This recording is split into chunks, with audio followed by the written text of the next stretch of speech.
नमस्ते दोस्तों, आज मैं आपको बताने वाला हूँ शीतला सप्तमी के बारे में। शीतला सप्तमी की तिथि, शीतला सप्तमी का शुभ मुहूर्त, शुभ योग और इस व्रत के महत्व क्या है और कुछ उपाय। तो चलिए जानते हैं क्या होता है। होली के पूरे 7 दिन बाद ही शीतला सप्तमी मनाया जाता है। इस व्रत को कहा जाता है बसोड़ा का नाम भी जाना जाता है और ये चैत्र माह के कृष्ण पक्ष की सप्तमी तिथि को मनाया जाता है। इस दिन शीतला माता का बासा भोजन का माना गया है। कहा जाता है इस दिन बासी भोजन खाना चाहिए। पूरे परिवार को बासी भोजन करते हैं जिसमें एक दिन पहले बनाकर रख दिया जाता है। मुख्यतः उत्तर प्रदेश, मध्य प्रदेश और साथ में राजस्थान, गुजरात, असम, उत्तर राज्यों में ज़्यादातर मनाया जाता है। मान्यता ये भी है शीतला माता की पूजा करने से आपके ज़िंदगी में कोई भी रोग कष्ट नहीं आता है और साथ में शरीर में गर्मी नहीं होती है। इस पूजा को करने के बाद ही हमारे ज़िंदगी में जो है चैत्र माह की गर्माहट शुरू हो जाती है। सूर्य देवता गर्मी शुरू होने लग जाती है।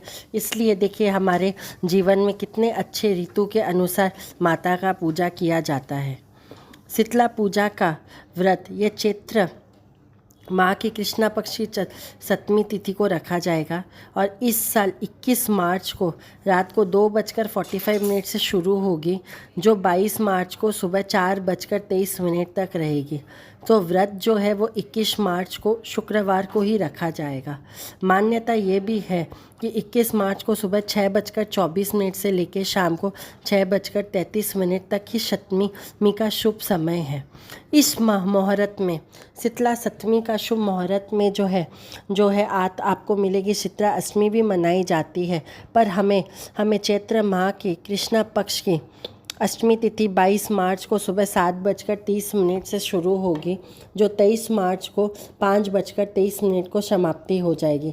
शीतला अष्टमी को ही बसोड़ा मनाया जाता है। इस दिन माता को बसोड़ा का भोग लगाया जाता है और विशेष तरह से पूजा की जाती है, और जिसमें कि माता को वही बासी बसोड़ा का खाना जो बासी होता है वही भोग में लगाया जाता है।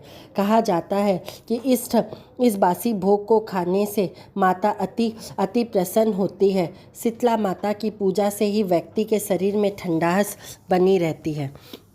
शीतला सप्तमी के शुभ योग, इस बार जो है शुभ योग जो है कई सारे तिथियों के साथ आ रहा है। जैसे कि सिद्ध योग 6:42 से रहेगी, जो शीतला पूजा करने के लिए शुभ योग माना जाता है। रवि योग रहेगी, जो शीतला सप्तमी पर रवि योग का संयोग बन रहा है। कहा जाता है इस दिन शीतला माता की साधना की जाती है, जो एक दिन का होता है। भाद्रवास योग, जिसमें शीतला सप्तमी का दोपहर को 3:33 से भाद्रवास योग रहेगा, जो 4:28 तक रहेगा।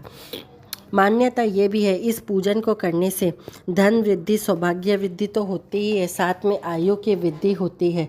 जिस व्यक्ति को आकर्षण चाहिए, चेहरे में फोड़े फुंसे, पीले दाग, लाल दाग हो जाते हैं, वह भी इस पूजा को करने से समाप्ति हो जाती है। मान्यता ये भी है बासी भोजन शीतला माता का ही भोग माना जाता है।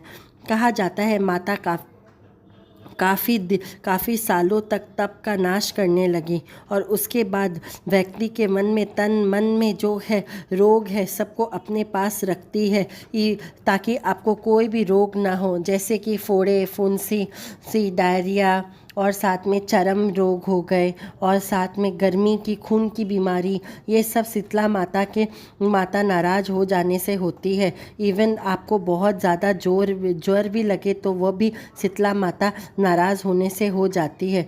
कहा जाता है इस दिन शीतला माता की पूजा करें और साथ में माँ को कहे कि आपकी ज़िंदगी भर ठंडी रहे आपका शरीर। ऐसा करने से माता अति प्रसन्न होकर आप पर कृपा बरसाती है। इस दिन आपको क्या नहीं करना चाहिए। शीतला सप्तमी के दिन आपको सबसे पहले सुबह उठ कर के आपको गर्म पानी से स्नान नहीं करना है। इस दिन आपको ठंडे पानी से ही स्नान करना है। और उसके बाद इस दिन चूल्हा नहीं जलाया जाता। रात को एक दिन पहले ही चूल्हा जलाया जाता है। शीतला माता की पूजा के दिन कोई भी दीपक अगरबत्ती नहीं जलाई जाती है।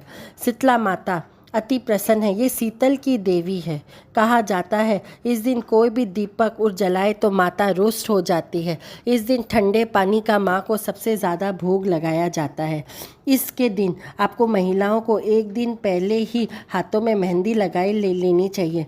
कहा यह भी जाता है ये देवलोक से धरती में माता शीतला ने अपने साथ ही भगवान शिव को परसाने के लिए ज्वारा से अपने साथ ही मना कर ले लाई थी, ताकि हाथों में दल दाने। और उसके साथ राजा विराट ने माता शीतला को अपने राज्य में रहने के लिए स्नान नहीं दिया था, तो माता अति क्रोध हो गई थी। और उस क्रोध से ज्वाला से राजा को बहुत ज़्यादा प्रजा को लाल लाल दाने निकलने लग गए थे और बहुत ज़्यादा गर्मी होने लग गई थी। गांव में भी धीरे धीरे गर्मी होने लग गई। फिर माता को विराट रूप में क्रोध आने लगा, तो माता ने और ज़्यादा ही उसके शरीर में क्रोध होने लगा। तो किसी पंडित ने उसे कहा दूध और कच्ची लस्सी माँ को चढ़ाए। ऐसा करने से माँ अति प्रसन्न होगी। तभी हर साल के तरह शीतला अष्टमी को राजा के साथ साथ प्रजा सबने मिल के उस दिन ठंडा भोजन माँ को चढ़ाया और लस्सी दूध चढ़ाने के बाद माँ का क्रोध शांत हुआ और उसके बाद सबका शरीर ठंडा होने लगा। तो इसीलिए ठंडा भोग चढ़ाना ज़रूरी होता है। शीतला पूजा के दिन आपको बहुत ज़्यादा स्वस्थ रहना चाहिए। हिंदू अनुसार कहा जाता है ठंडी भोजन तो बनानी ही चाहिए, पर इस दिन 2 प्रकार की रोटी बनाई जाती है, एक आटा की और दूसरी बाजरा की। इन 2 रोटी को माँ अति प्रसन्न करती है। इस रोटी में ही सतिया बनाई जाती है हल्दी से, और यही माता का असली भोजन होता है। साथ में दही, बाजरा, सप्त अनाज और साथ में हरे मूंग और ठंडे खाने को चढ़ाया जाता है। और यदि आप ये विधि नहीं जानते हो तो आपके ससुराल में जैसे इस विधि को परंपरा से बताई गई है, आपको उसी अनुसार करनी चाहिए। और माता शीतला आपकी ज़िंदगी में शीतलता बनाए रखें, यही कामना से इस वीडियो को लाइक, शेयर, सब्सक्राइब करें और अपने घर परिवार में इस वीडियो को शेयर करें। धन्यवाद। जय माता शीतला।